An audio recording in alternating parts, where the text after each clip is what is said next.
Kama kuna maisha haufai kutamani, ni maisha ya kudipendia mtu mwingine financially.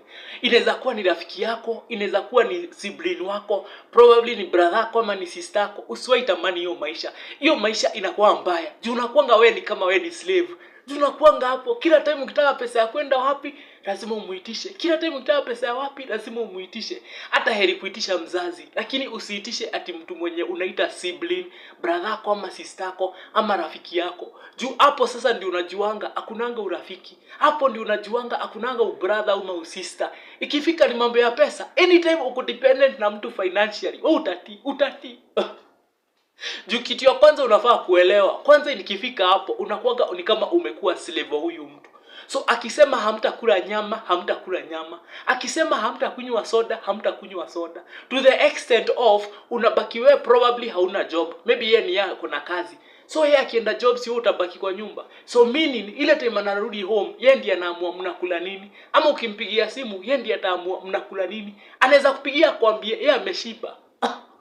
Ujipange. Sasa hiyo hauna pesa. Anakwambia wewe jipange. Acha nikutumie kamia uende Githeri. Unasikia? So usiwahi tamani maisha ya kudipendia mtu financially. Juu number 1 unakuwa kama slave. Number 2, huyu ni mtu mwenyewe hata si lazima akule yenye umepika. Labda wewe ndio unabaki kwa nyumba, hujapata kazi bado una pesa yako, uko dependent on this person financially, mnaishi kwa nyumba yenye yeye analipa rent. So ukiwa hapo, trust me, the only thing you can do ni kunyenyekea. Inafika pahali unaanza kunyenyekea. Juu hakuna kitu unaweza fanya.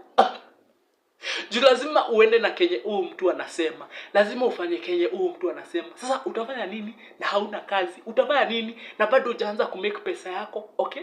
So unashindanga hapo ukijiambia ile siku nitatoka. Mwaka ya kwanza inapita. Ile siku nitatoka. Mwaka ya pili inatoka. Mwaka ya pili inapita. Ile siku nitatoka huko. Mwaka ya 3 inapita. Ya 4, ya 5. Before you know it, 7 years down the line umeishi kusema ile siku nitatoka.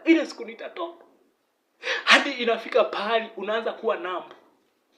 Inaanza kukanika wewe sasa hata feelings zako uliekanga chini. Juu sasa utafanya nini? Unaoneshwa madharau live.